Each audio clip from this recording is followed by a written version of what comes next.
Welcome to the Unitarian Christian Alliance podcast, episode 76, Reiki, New Age Mysticism, and the Purge, with guest Heather Bonsall.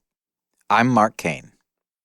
There are some strange things in this world, and one of those is New Age mysticism. Heather practiced it, then saw the light, and in private, isolated study, launched a journey into truth and peace. Today is her story. The Unitarian Christian Alliance is a single-issue organization that does two things: helps people, like Heather, find others and connect, and it produces helpful resources on our single God and his authentically human Son. Why connections? Well, because tradition-centered Christianity is relatively intolerant of those who notice the gaps and shortcomings in Trinitarian theories. It's essential, required, the basis of the faith, they say. So naturally, if you wrestle with the actual text of Scripture and notice these problems, you become the problem. You've denied the very basis of Christianity. You are uber dangerous. So Christianity has elevated a theory to a point where it can't really be questioned. The resulting division and pain that has resulted has been accumulating over the centuries. Well, we're pushing back. You, my non-Trinitarian friend, are not alone. So be patient, loving, and understanding.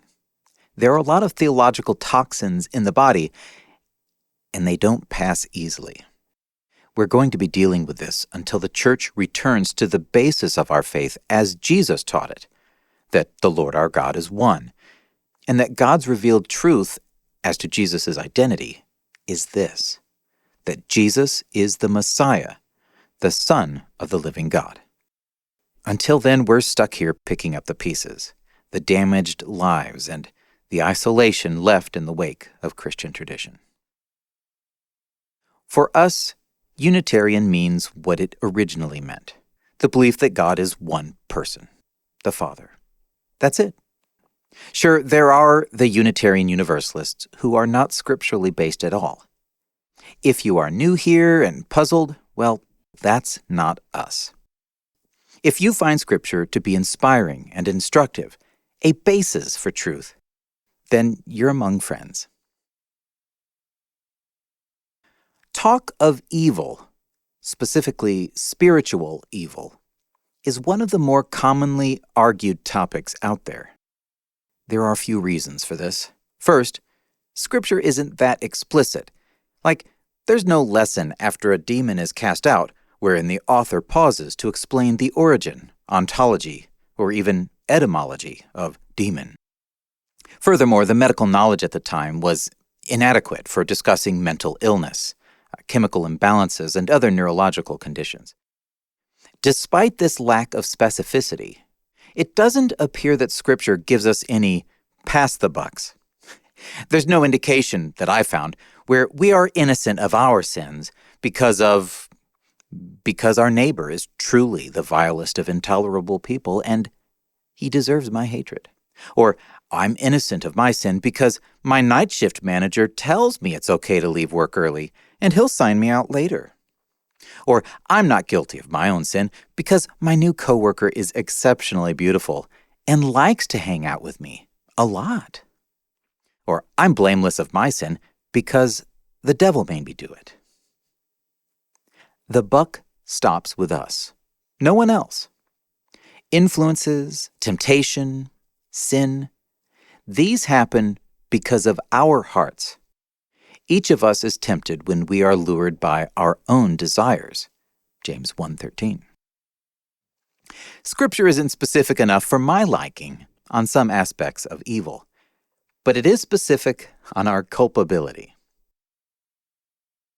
And why else is this topic so arguable? Well, there's the wide disparity in experiences. Some have little or no first-hand interactions with unexplainable dark things. Others may have a long list of stories. And it's somewhat easy to consider your own experience to be the baseline of normalcy. And everyone else is likely confused, blind, or fill in your own criticism. And then there's the problem of evil itself. Where did it come from? Did God make it? Did God make beings who might have power to influence us? Why and how? That's a discussion that amps up all the speculative energy in the room. And then there's the mystery of the spiritual realm. What is it? Where is it? Is heaven one spiritual place everywhere? Or is it a vast spiritual dimension in which heaven is a subset, where God and his court lives?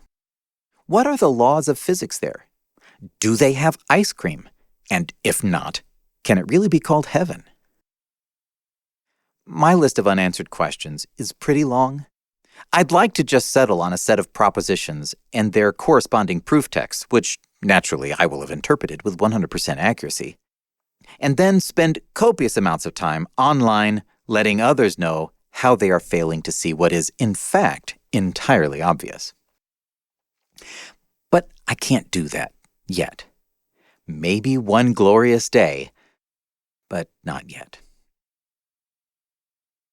Whatever the framework, whatever the explanation, these stories of evil do exist. It would have been helpful for the Bible narrators to insert lots of explanations, but they didn't. Why? Maybe because ultimately there is a more significant truth to be gleaned from these stories. Maybe identifying the spiritual or biological origin of the phenomenon is not the most significant truth, and at least was not a concern of the authors. Today is Heather's story, and for you it may seem familiar, or it may be entirely foreign and strange. Regardless, it is a story of what is happening in our world, to people around us, maybe our neighbors.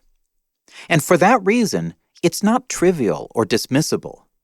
It's a window into a dangerous movement that entices many. Heather, it's really great to have you, and I'm excited to hear your interesting story. Yeah, thanks for having me. Why don't we do a brief introduction to how you got to where you are now, the overview. Okay. Well, I grew up going to church from the time I was born till all the way through high school. After high school, it went downhill. I was definitely influenced by the secular world because after graduating high school, I went off to college. I was a science major. Okay. So that had a little bit of influence on it as well. And I inevitably ended up as an atheist. And that lasted a pretty long time. I would say probably close to around 10 years. Okay. When you said science, I was thinking there are faithful people in science, but then I thought, okay, science at a college that's secular. I had that question too, like being in the field. I started thinking, like, how can these people who are in this field and teaching students about this, how can they be religious? Because a lot of my teachers were. And I started questioning that, and I didn't understand it completely, but I do now. No, I see. Like, that's how that works. How you can work with science and still believe that there is a God above. Okay. Right. Interesting. Like, what kind of science? Like, what is your general field? So I am a cytotechnologist. So my job is in the pathology department, looking at a microscope all day. I am looking at the cells on the slides, looking for cancer and precancerous cells. All right. So you had 10 years of atheism following college, and you were, working. Then some interesting things unfolded from what I understand. Yeah. So probably around 2018, I started getting into the New Age movement and metaphysics, all that interesting, not so good stuff. Okay. That goes along with like my science background anyway, because it's interesting and I'm curious about how things work. And some of the stuff that either I've experienced or thought about, science doesn't always have the answer. Okay. So I was curious and trying to investigate more not to prove anything, but just to why people think a certain way, or why do they believe in this or that. In my head, I always think atheists have an absolute zero when it comes to things that are beyond the physical world that we're at now. But yet some of the New Age things seem to be very tied to a kind of spirituality that is apart from the physical reality. Does atheism persist even when you approach the New Age movement? Does it get replaced by something else? No, I would say it would not persist. And I think that was the way that God got me back into believing of a higher power. So, yeah, with the New Age stuff, I really don't think you can keep atheism. What started to unfold then as you began to explore that? So at that time, I was in Pittsburgh, Pennsylvania, and I was looking for local groups or classes to kind of get a better idea of what's all involved or like how it works. And so I joined a Reiki class. Reiki? Yeah. Okay. Reiki, if you don't know what it is. Yeah, you should explain it. I won't be the only one. I've heard the word. Mm-hmm. It's a form of energy healing. They call it an alternative medicine practice. Their belief is there is an energy source, like a universal energy source. You can call it whatever you want. You can call it God. You can call it the universe. You could just call it source. So what the Reiki practitioner will do is they channel this universal energy through their body, out through their hands, onto the client. Okay. And this is supposed to help balance their energy field. It's supposed to calm you down and center you and heal you somehow. Okay. Yeah. And my curiosity took me all the way through, and I ended up becoming a Reiki master. Okay. Okay. So my question then,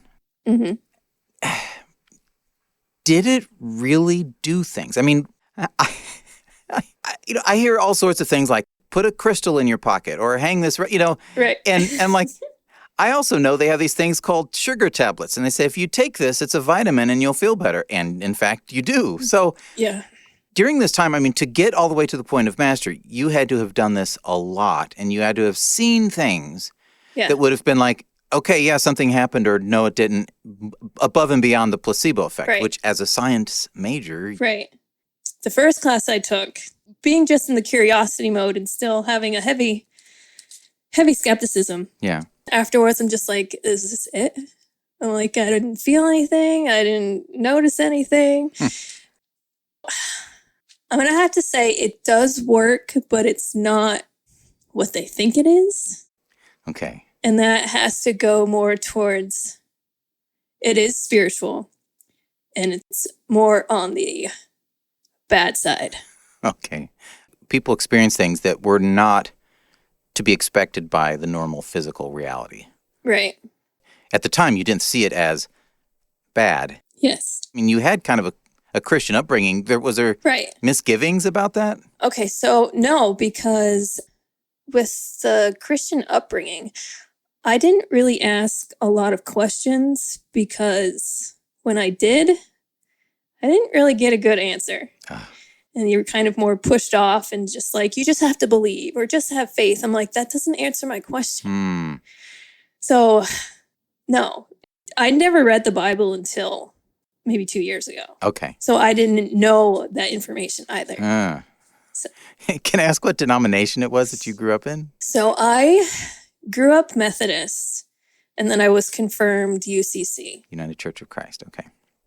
This is very new to me. I don't have time in my life to try to understand what people do with crystals and energy and chakras. Yep. So I'm going to ask these kinds of questions all the way through. You'll just have to put it. That's fine. I investigated it very well. You did due diligence. Yeah. Making it to a master in that was well beyond reading 2 articles on a wiki page or something. Right. I was going to say, and depending on your teacher, Reiki is introduced with a Christianity background. Oh? Yes. How would that even work? Explain that. Okay, so it's from Japan. And the Japanese man who started it, he was Christian. I forget his name. I think he was out hiking or he was on a journey or some sort, and he got hurt and he couldn't move, so he couldn't continue, and he was by himself. And he was told by something that he could not see what to do to help heal himself so that he could continue on. And so he just incorporated that into his Christianity, I guess. Okay. Right. Okay. So how long did it take you to achieve the level of Reiki master? So each level is just one class, pretty much. And depending on your teacher, how long they make you wait in between. I did all of it within a year. Okay. Your motivation then, where were you hoping to get? Kind of an endpoint for this? Right. So with it being considered an alternative medicine, I thought being in the medical field, I like helping people, and maybe this could just be like a side thing I could do eventually. Okay. But I didn't. I practiced on my roommate at the time, and I went to a couple Reiki shares where other people who are doing Reiki get together and you'll do Reiki on each other.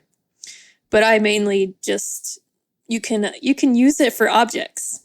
You can infuse the Reiki healing energy into objects. And then whoever holds that object or just has it in their possession can absorb that energy. Okay. Does that really work? I mean, that's... Okay. To be fair, pieces of cloth were transferred from, I think it was Paul. I think he was in Ephesus. They would take pieces of cloth out and people were being healed from it. Right. So that's not actually a particularly strange idea. Right. But it's the opposite. So with Paul, his was the power of God. Yeah. The Reiki is the enemy. Okay. All right. So in this time when you were practicing it, had you ever seen what you would consider a remarkable transformation or healing of something? Me personally, no. Like the only thing I've seen people experience or experience myself was just after a session, you would just feel really relaxed. Okay. Which would be the same as like a Swedish massage where they tear up all your muscles. Yeah. All right. So 1 year, you're a Reiki master. And then what unfolds next? So myself and 4 other women doing Reiki got together and formed a podcast. What? Okay, I knew this was coming. Yeah, you and I talked about podcasts for a while and I got super excited. Was it about Reiki or was it broad? It was broad. So we considered it a metaphysical podcast. Okay. There's a lot of Reiki podcasts out there. And if we just stuck with that, I think we would have ran out of information to talk about. Okay. And within the New Age and the metaphysical community, there are so many different things out there. Like we just wanted to bring everything in so that we could educate everyone on every possibility that they could get their hands on. I see. This then sounds like it was born of a desire to be helpful. Yes. You didn't have like some malicious, Yeah. A lot of the people in this community, either because they don't have a Christian background or even like me, they could have a Christian background but never really tried to learn more about it. They don't actually know what they're doing and what they are putting out there, leading people in the wrong direction. Okay. Good intentions, bad delivery or something. Right. Or the road to hell is paved with good intentions. Yes, there you go. I think that is in the Bible. I've been hoping to read that exact line. Yeah. No. But wide is the path. All right, so you start a podcast. What part, were you one of the guests talking on it? So it started out, the first season was all 5 of us were hosts. Woo. Yeah, so it was a lot of, I don't want to say confusion, but a lot of who's supposed to talk, when are we supposed to be quiet? Yeah. Because we kind of split up the questions for the guests that we would talk to. Yeah. But it was just, no one knew when to jump in. Chaos. Yeah. After the first season, we shrank it to 2 hosts. And even in the first season, I did all the editing. And then so the second season, I just produced and edited. Okay, I get it. As soon as you said all those hosts, I was like, wow, that was going to be a bit crazy. Yeah. Oh, so you ended up being the editor. So you do what I'd spend my weekends doing. You were looking at audio and adjusting and cleaning up. How fun. So much fun. So you start this podcast, you're helping them produce it, and you're exploring lots of areas. You were doing research, you were talking about things, and you had all these other guests working through these ideas. Mm-hmm. Did it build upon your New Age understanding and move you forward? Yeah, I was looking into the different areas. I wasn't really investing in any of it. I was just more curious and just learning, and because it's very interesting stuff. But then during the second season, I got a different job. So I went from Pittsburgh to Nashville, Tennessee. So in Nashville, I was isolated. With my job, looking in a microscope all day, I can listen to podcasts for 8-9 hours a day. Woo-hoo. Yeah. So some of the podcasts I listen to are on the supernatural side. Okay. Because it's interesting. And also it helped me understand the supernatural experiences that I've had throughout my life. And at least 2 of those podcasts are hosted by Christian individuals. Like, they are openly Christian, and they will tell you about this on their podcast. Like, they don't hide it. And so I started looking into Christianity again. Okay. When I did that, supernatural stuff kind of amped up a little bit because the enemy doesn't want you looking into that. Okay. Like, what kind of an experience would you have? You've said the word supernatural a few times. I think it would help to understand what you mean by that. So what I would mean by that is part of it is things happening that you can't see with your eyes. So it's the invisible part. Okay. Some of it is, so I suffer from chronic sleep paralysis, which has taken me a long time to figure out. And science doesn't really help you because they just say it's some chemical in your brain that allows your mind to wake up before your body. And I can't say that's wrong. Like, I'm sure there is a physical part to it, but there's also a spiritual part to it. And in my opinion, it is predominantly a spiritual attack. So around this time, that started happening more and more often as well. And then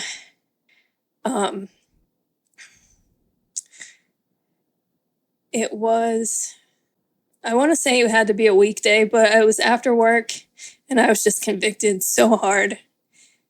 It was more of just like a realization of what was going on.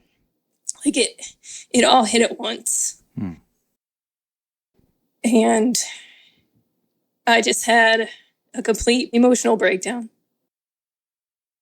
Finally realizing what was going on and why it was happening and what was happening.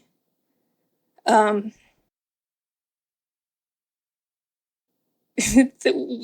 night and then the rest of that week, I was just sobbing, going through my apartment, collecting all of my New Age stuff that I've accumulated over the years, and anything that was that I could burn, I threw it in the fire. If I couldn't, it went in the trash. I ended up quitting the podcast.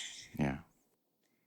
And since I was the editor, they finished out the season. So it was probably at least halfway through the season, maybe.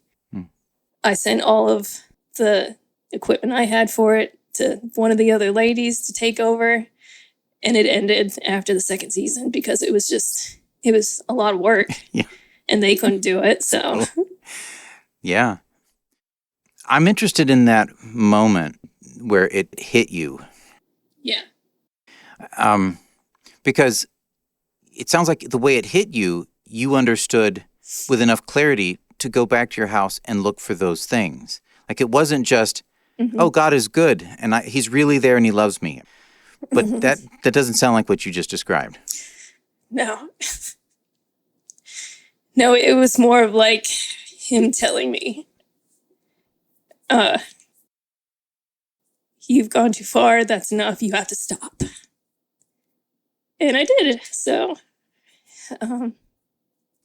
it was very eye-opening. even after that week, I was like all day long, even at work, for like weeks afterwards, I was just on the verge of tears. Mm. Tears of, like, what kind of tears? More on the lines of, I messed up. Oh. Tears of sadness and regret. Yeah. So from when you began exploring Reiki to this point, how many years were you looking back at with your tears? Probably about 4 or 5 years. But not even that, like the whole 10 years of atheism, like denying him. Yeah. Like I wasn't mad at him. I completely believed that he did not exist. Okay. Okay, so during the atheism, I was mad at myself for actually believing in God at one point. Like, I can't believe I was that stupid and so gullible, and I was brainwashed and all this stuff. And then this happened. I'm just like, I feel stupid because I actually denied him. Mm. You were in a very short period of time undoing, I guess, spiritually, you were undoing years of things that you no longer believed. Yeah, because with the copious amount of time I have Monday through Friday to listen to podcasts, after that happened, it was all theology podcasts and anything I could get my ears on that had to deal with Christianity, God, Christ, all of it. I couldn't stop. When that moment happened, I mean, it seems like you might have seen this approaching if you were reconsidering, and each time you were reconsidering, it got stronger. Or it could have been more of a sudden hit. Does that make sense? It was kind of gradual in that, like, the New Age and the metaphysical stuff wasn't giving me the full answer I was looking for. And then once I started researching Christianity, it hit like a ton of bricks. Yeah. So it was kind of gradual, but it was just a big slap in the face all at once. Were you at work when that, you said it was on your way home? Yeah, it was after. Okay. Yeah. Because that would have been a difficult day at work to... Yes, it would have. When that moment came and you looked at your own things in your house, there was clarity in what you were seeing and what you're thinking at that time. How would you describe what those things represented? It's one thing to be like, well, I don't believe that anymore, but no, for you, it had to go. Yeah, that makes sense, because I've had to explain that to friends, because I even started contacting people right away. I'm like, that thing I gave you, get rid of it now. Okay. Or burn this or whatever. They're just like, why? So to me, after this happened, it was kind of two things. Like, it was kind of symbolic. Like, it represented the enemy and the wrong path. But also, because it's not of God, when you do these things, you are opening yourself up and you are actually allowing things to come in and you don't even know it. Like, you're allowing the influence of the enemy. You're allowing demonic activity. You're allowing attachments to come in because you're open to it. And so these things actually had that. So I had to get rid of it to get rid of that influence. Okay. I know what's attached to that thing, and I don't want it in my house. Were some of these things literally like the things that you had talked about before, where you had done activities on the objects themselves? Some of them, some were like the tools. Like, I had tarot cards, the crystals, dream catchers, astrology charts. I had a Buddha statue. Even books I had, like everything. Like if I could burn it, I threw it in the fire. And the tarot cards that I used the most, when I put them in, there was a 6-inch flame coming out of each end with each card I threw in there. The other ones didn't burn that way. Okay. For people like me who have never really paid much attention to that and have not got involved in that, Mm-hmm. I think this happens a lot in the Western civilizations where we just do our work, we go to school, get our job, and we're not thinking about the spiritual side of what's really happening, what might be going on inside of a person or what something represents. Right. I have probably more questions than we could fit in this podcast, but when you were tapping into this activity, the Reiki and the other aspects of this, it was convincing for you that something was really happening. There wasn't, you didn't go home at night and be like, I'm just fooling myself. This is silly. Like you literally were sure that you were activating energies in these other things. Is that right? Yeah. And how were you sure? How did that... Things happen. I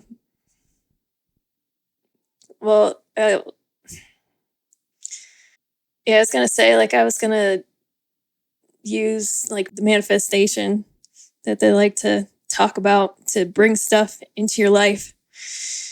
And you're hesitating? It works, but it's not coming from where you think it is. Okay, well, then just go ahead and describe that then. Yeah. You put your mind to something, you do rituals to try and bring a certain something into your life, and it happens. And you can't explain it. All you can say is, I put the thought and the energy and the intention into it, and it came into my life, and they just think that it's just all them. Like, the power that they did brought that and made that happen. And what are examples of that? Like, what kind of things were... People, they try to manifest a bunch of stuff. They'll try and manifest a significant other. They'll manifest money. They'll manifest, I don't know, something they need for their car. They manifest everything. Well, that sounds a lot like the prosperity gospel people. Like, if you just go for it, God will make sure you get it. Right. Which, honestly, it doesn't feel that different to me because It's not. Okay. Yeah. That is similar because with the whole manifestation in New Age, it's if you put enough intention and energy into it, it's going to come because you want it. The universe is trying to work with you. So it's going to help you get what you want. Wow. I guess the manifestations was one way that you saw the output of the New Age work. Were there any other things that were, people will be like, things might happen that you don't like? Yeah. Were there any don't likes? Yeah, I was in my kitchen. I just made some eggs. I was holding a hot pan. And I got whacked in the middle of my back so hard, like I froze. And all I could think is, don't drop the pan, because I don't want a hot pan falling on a foot. And I live alone. Like, it wasn't a back spasm. Like, it was, someone said, like, really, really hit the middle of my back. So that goes along with the things happen that you can't see, the invisible part of this reality. Yeah. Why would... what advantages of those negative things? I don't know. That's... Right. Okay, so I can incorporate this into the good and the bad part of the New Age and the metaphysical stuff. Okay. So when good things start happening to you, all the stuff like you're trying to work for, or even trying to help people, the enemy first likes to build your trust. So they're going to try to work with you to get you to trust and then start depending on them. And then eventually some things will start working for you, some things won't. And it's up to you to figure out like why it didn't work, if you did the ritual wrong or if you didn't put enough intention into it or whatever. But once I started moving away from that and getting into the truth, they start making things go wrong. They start with me. There was a physical attack. They tried to instill fear to either get you to deviate from the path that you're going on or to try to get you to go back to where you were. Be like, oh, well, this new thing isn't working. Bad things are happening. Maybe I should go back to this way because it was working out better for me. Oh, I see. It was all fine when you weren't reading the Bible. Right. You probably should stop. Yeah. Okay, so it turns negative as you were backing out of it. Mm-hmm.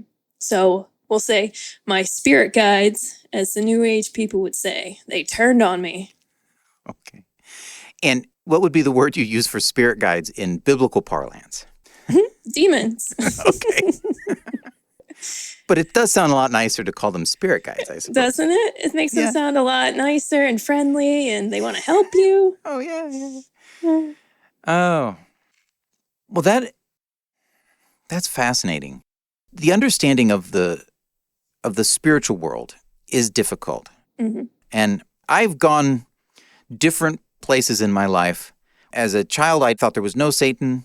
I couldn't conceive of there being evil spirits and that sort of thing. Mm-hmm. And then at a later point in my life, I thought, oh, no, maybe that's what it is. And then I would study a little bit more and realize, well, okay, some of the arguments that are made, it's easy to just read a passage about like a king and say like, well, that had to have been Satan, like King of Tyre, for example. Like, well, it didn't have to be, Mm-hmm. And it ultimately led me to a point where I am now, where I don't know exactly how that all works, and I don't claim to know how that all works. I do know that many of the people in the New Testament thought that that's what was happening, that thought that there were some sort of a spiritual activity going on. Certainly there could have been people who had a mental illness and they were cured, Right. and it would have been completely the same as if they had had an actual demon possession and that demon was cast out. To an onlooker, that could have looked identical. Mm-hmm.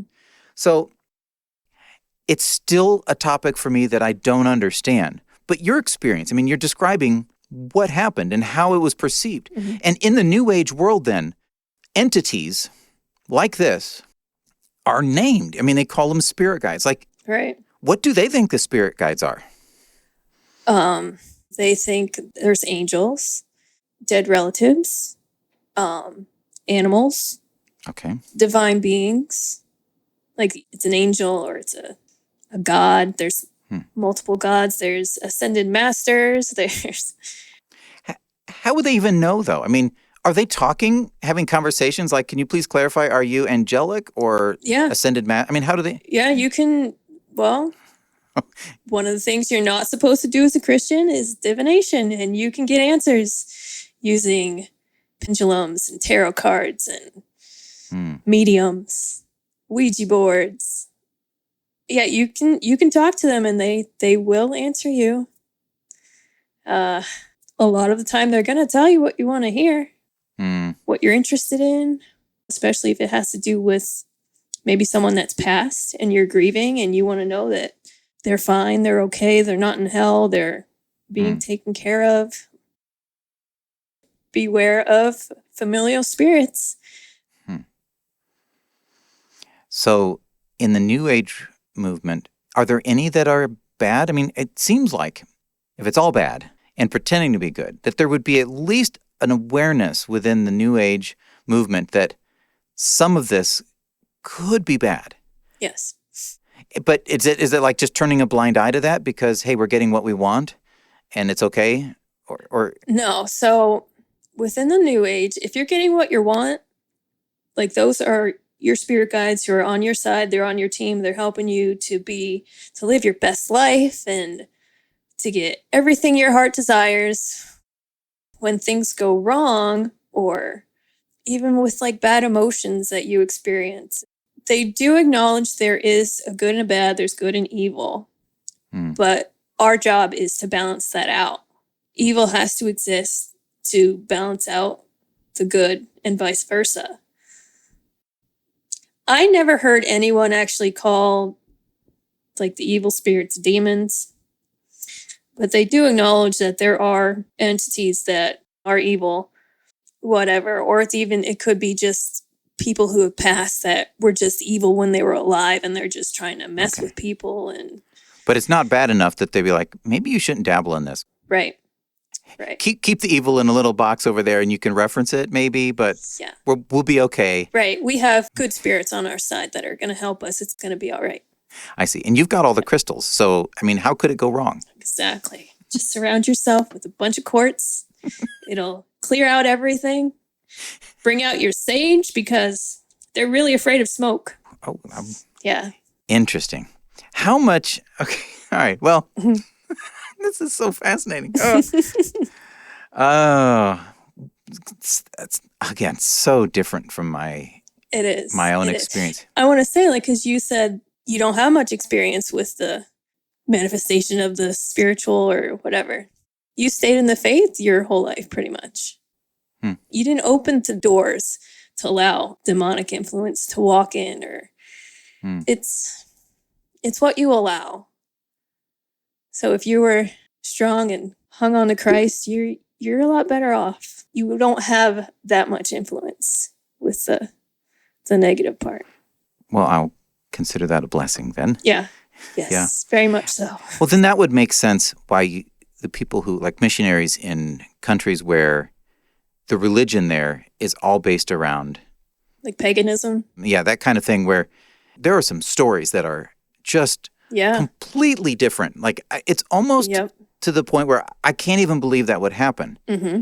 They go into pagan places where the rituals and the practices are based purely upon talking to who they perceive as their gods and the spiritual beings that surround them. Things are weird in those places that are so different than this. Oh, yeah. I don't know where I was going with that. But that's why, I guess, in terms of like opening the doors to not good supernatural things. Yes. When you make yourself a faith based upon that, I mean, how else could you open the doors any wider? It's like that is your daily life. Right. Lot to think about. Mm-hmm. Okay, Heather. So you clean house. Mm-hmm. What have I done with almost 15 years of my life? And I guess you could even look back at the time when you had an opportunity to have faith and didn't really act on it. Right. Lots of regret. How do you move through that, and what happens as you come out? Well, as I said before, it was lots of theology podcasts while I'm working. I would say that I was finally actually born again. Like my whole outlook changed. When that happens, like your life actually changes and you yourself are a completely different person. Like I am nowhere near the same I was even 6 months ago. And it keeps changing, keeps getting better. Personally, not as in everything is grand, everything is going well. Like I have never felt freer in my life. I've never felt more at peace. I've had bad social anxiety my whole life. That completely ended. And I just keep asking for it to continue and to keep having him change me for the better. I started, even with Christianity, there's so many denominations and so many beliefs. And I'm just like, started looking into all that because like out of curiosity, like, why does this person believe this? Or why does this denomination have these certain belief systems? Like, I wanted to understand why. Mm-hmm. And at one point, there was a podcast I was listening to, and I think the host was an actual preacher. And the one episode that I listened to, he was talking about how we're supposed to worship God in spirit and truth. And he was focusing on the truth, and he was saying like the whole truth. And he was picking out like Christian songs saying like, just this lyric makes this song something you shouldn't listen to because that lyric is not part of the whole truth. So then I start thinking, well, I want to know the whole truth. Yeah. So I start praying and asking him like, I want to worship you fully and truly. And like, I don't want a partial truth. I don't want a twisted truth. Like that's this whole world. There's partial truths and twisted truths. Like I want the whole thing. it was a day or two later. He put the Restitutio Podcast on my phone. And started listening to that. I'm just like... You just said, he put that on your phone. Hold on. Yeah. I have... So, since the majority of my day is listening to podcasts or music, a lot of my guidance comes that way. Okay. So when I asked, how can... Like, I want to know the whole truth. Like, is there a truth that I believe in that might not be fully complete, or is it twisted, or... Yeah. So a day or two later, I said he put it on my phone, like it was a recommendation. Oh, okay. On the list of recommended podcasts. And so I clicked on it, was looking through it, looking at the different episodes that Sean has. And with the whole biblical Unitarian stuff, I'm just like, I didn't even know that was an option. Mm. So started binge listening to that, and then I don't have time to do all the research. So I really appreciate Sean's research. And if there was something that I questioned, at least he told you where he got it from, and you can look into it yourself on your own time, which was nice. Yeah, yeah. And it made so much more sense. And it strengthened my faith. It strengthened my relationship with God and Jesus. That's how I found out about the UCA, that website. So I signed up there. So would you have even considered, I mean, I guess at the time, if you were just listening to Christian podcasts, it sounds like you weren't in a group being taught in classes or anything like that. Like you were still pretty isolated. Yes. Just picking things and absorbing things as you worked and that kind of thing. Right. Would you have even considered yourself a Trinitarian at that point in time, or were you just somebody searching? No, I was definitely a Trinitarian at that time. I didn't know anything else. Like when I first listened to your podcast, I'm just like it just boggled my mind. I'm like, you thought that your whole life? So at the point when you caught Sean's podcast, it was an option then that you could consider. Right. Yeah, after listening to all the different denominations of Trinitarianism, and then there's the Unitarianism, I was just listening to understand it, like why. Yeah. And it made a lot more sense. It made the Bible make a lot more sense. I'm just like, if you don't look into it and you're just taking what you're told, like you're not, God doesn't even want you to do that. He wants you to question. He wants you to look into it. Like, he doesn't want minions. He wants a relationship. Yeah. So you never really connected with any group of people. I mean, you went through a stage of faith that was Trinitarian, and then, so you were already isolated before you became a non-Trinitarian. Right. That seems like it would be awful, for lack of a better word, not having people around you that you connect with. Like, it could be to some people.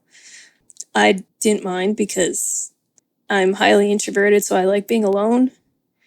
And I can sort through my thoughts, do my own research, and read the Bible by myself, and use either a podcast or a YouTube video as a reference as I'm reading, and like see if I agree with it or not. And it wasn't just like this sounds great, this makes sense, I'm gonna cling on to this one. Like I don't work that way. Like I'll listen to you to figure out why you think that way, and then I think about it for a while and compare it to other things. And so I would say even after I was hit hard, I was still a Trinitarian probably until February of this year. So it was almost a whole year.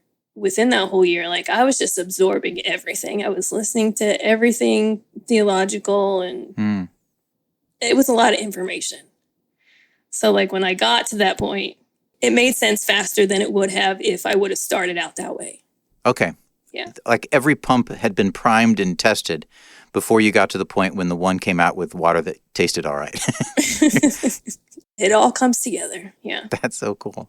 Mm-hmm.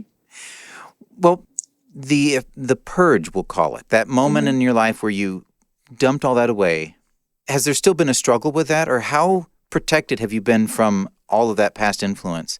I've been pretty protected from that just because I've been isolated, and I think that was on purpose. That was a God-led isolation. Like, I needed that. If I was not isolated here in Nashville, I would have still been in the place I was a few years ago. He needed to isolate me, and then he needed to slap me in the face. And I'm very glad that he did. Well, it's fascinating because being together is one of the directions, one of the instructions that are in the New Testament. Like, don't neglect being together. Right. But I know that people are in certain circumstances, and, even Jesus went out to the wilderness. Paul spent time away after his conversion. I would say, in general, we should seek to be encouraged by each other and find connections and that sort of thing, which I guess technically by signing up to the UCA, you kind of put your hat out there like, I'm actually okay with making some new connections now. Yeah, and I did start going to a local church. It's a Trinitarian church, and that was nice. Like, it was nice to be around people. But most of my learning happens alone. And I think if I would have had other Trinitarian believers in my life as I was going through this, I think I would have got some discouragement. I think I would have not questioned certain things because of an outside influence of someone who is set in their faith and will not question anything. Where some people have close friends who will react very negatively to you asking questions, or a family member or a spouse. Right. You had the freedom, is what I'm hearing you say. Right. The freedom to just, let me just explore this and listen and think. Okay. Yes. And that's a good thing too, because if I have someone that would react negatively or try to influence or dissuade me from looking into things, I don't always have a good response. I wouldn't be mean, but I'd just be like, okay, just leave me alone. We're not going to talk for a while. I see. I may be isolated right now, but it's not going to be like this forever. Okay. It's a season. Yeah. I'm excited for the possibilities of you making really good friends and having good connections where you don't have to have those kinds of difficult, wait, what did you think? Okay, that's it. We're not friends now, or you can't get behind me, Satan. They could do that. Right. It doesn't build a friendship very well. No. So what are your plans then? I mean, are you just rolling with it as you go? I mean, he is definitely guiding this whole process, and I'm just going where he leads me. It's just a matter of time. Like, it's not the right time yet. So we'll see where it goes. Okay. You had mentioned the person from Japan. Reiki was added into his faith to some degree. And then we talked about the prosperity gospel, which curiously sounds an awful lot like New Age manifestations. Mm-hmm. How often do you think Christians are going into the directions like this, where they're asking for things, they're seeking things that aren't from the right place? Would they even know? Does that make sense? It does. I would say more and more are going in that direction, and that's more based on society. And I would say a majority of them don't know. I don't know for sure, but my opinion would be is because they don't look into it. They just like what they hear. It sounds good, so it must be good. So why not give it a try? Instead of comparing it to what Scripture says. Do you have like a specific example of somebody you know, or something that is that kind of thing? Yoga. Okay.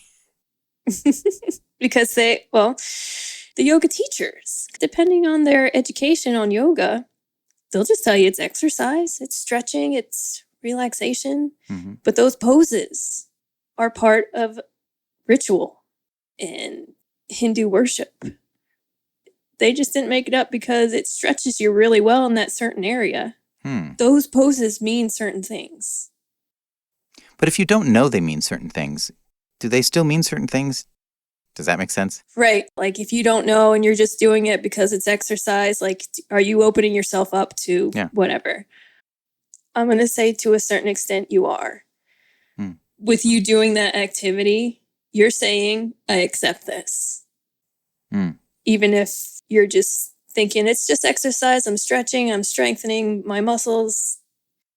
You can stretch and strengthen your muscles other ways. You don't need yoga.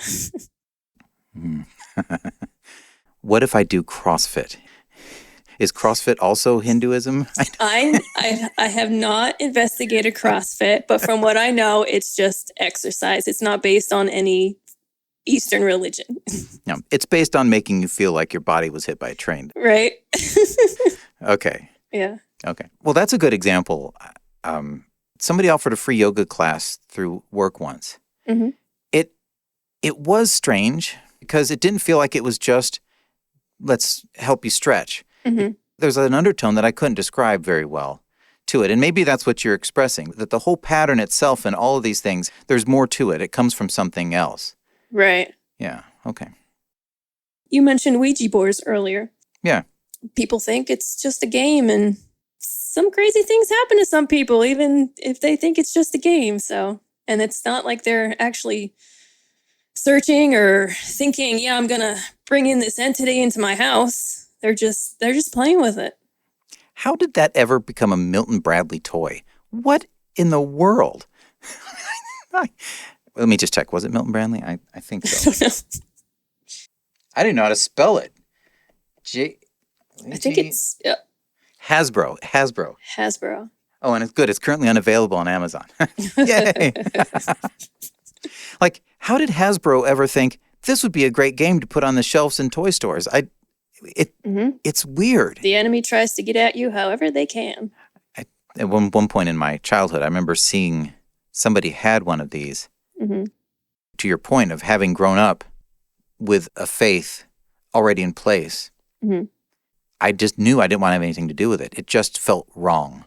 How was a kid who grew up, in a broken home with no faith, lacking in hope and dreams, how would they have some sense that this is just a terrible idea? To them, it could look like a great opportunity. Yeah. Which I guess is part of the draw of the New Age movement. If you've got nothing to start with, and it's promising you manifestations of things in your life, right, it's going to be appealing. And I even know some people who, in the New Age, who they consider themselves Christians. Two of the women I did that podcast with, they would even say they were Christian.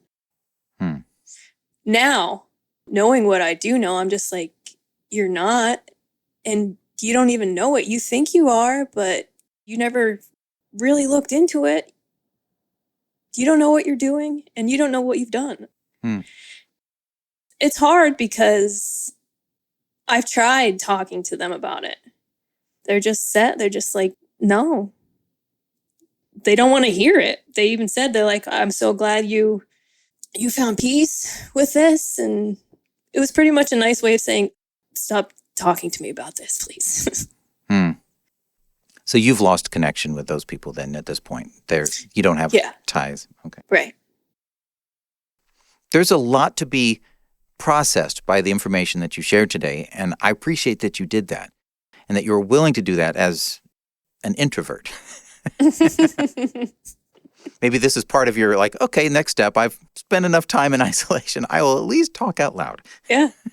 That has been a problem. Like, I want to talk about stuff and no one here. And people that I do talk to don't want to talk to me about it.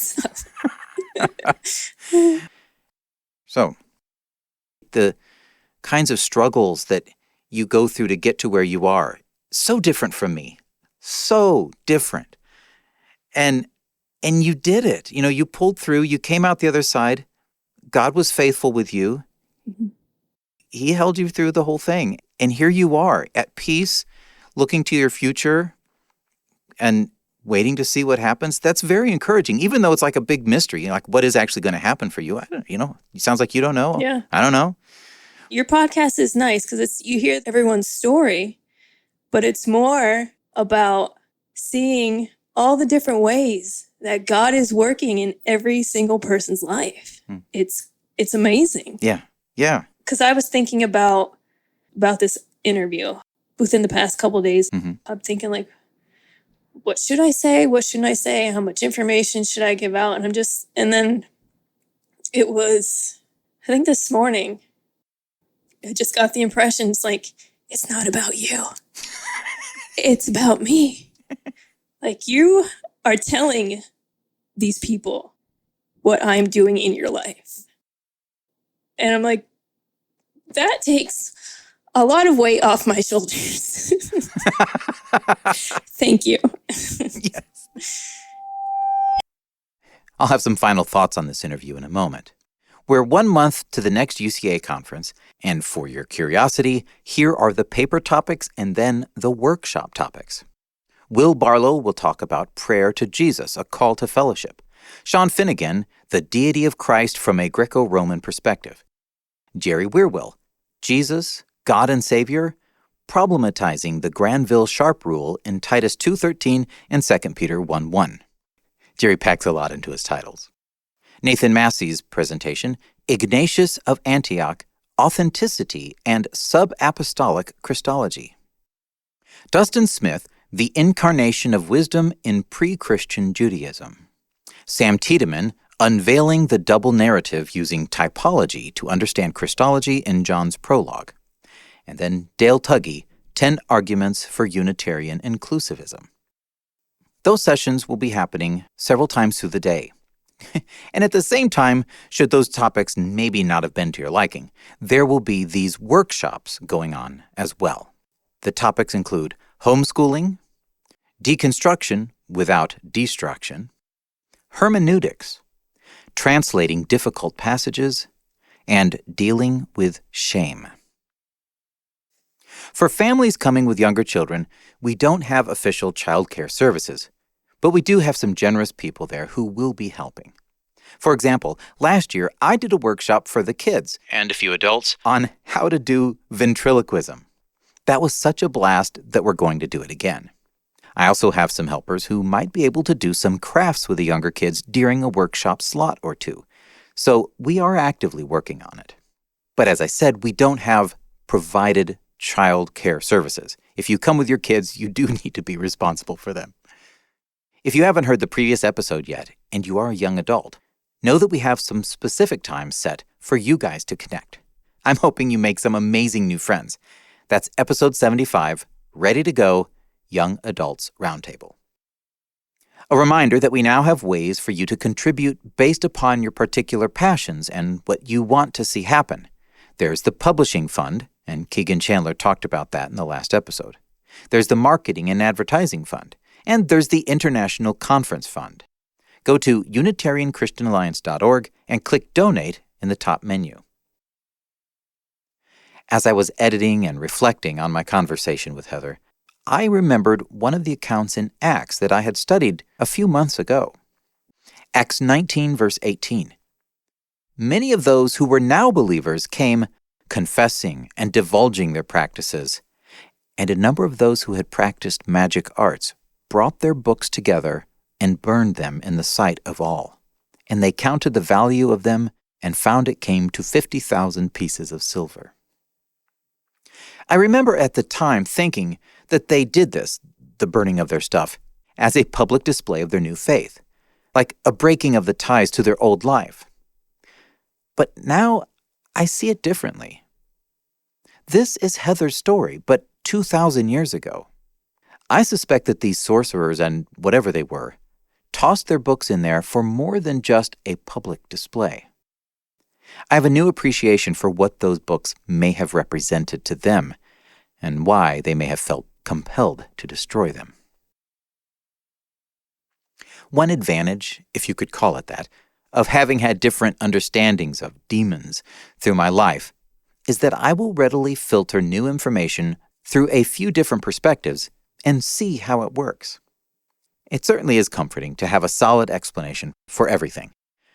But there is something comforting in having at least a smidgen of uncertainty. If it turns out that I'm wrong and that someone else is right, or if it turns out that you are wrong and someone else is right, if you at least know what that someone else has been saying, if you are at least familiar with the alternative perspective, then you are less likely to be surprised if something big happens which doesn't fit your model.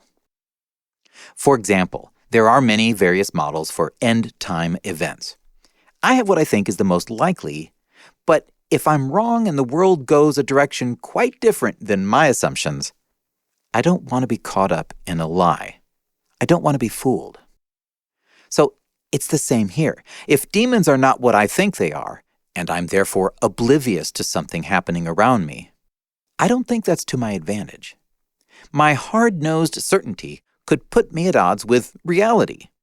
And when it comes to evil, I don't want to chance it. At the same time, it's also possible to become engrossed in a subject to our detriment.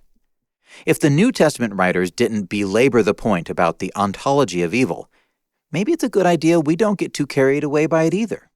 It's at least worth some care. I mean, maybe it's your doctoral thesis, so yes, research your brains out. But in practical life, we should be careful of our attention drifting too far from what is truly significant. We have a Savior, our brother, a human like us who lived this life in service to his God. He's our model, our high priest, our advocate. He pours out God's Spirit to us to strengthen, guide, heal, and empower us to be loving ministers of his goodness to those around us. That's important. Heather, I truly am grateful for you stepping out of your comfort zone and talking this through with me. I can't wait to meet you one day and ask you the 74 other questions that I had to skip during the interview. I most appreciate how you had questions and just dove in for answers, listening closely and weighing what you heard. I pray that God continues his work in you and that his peace will be your calm in a troubling and disquieting world. May God bless you in your truth pursuits. I hope this podcast serves you well.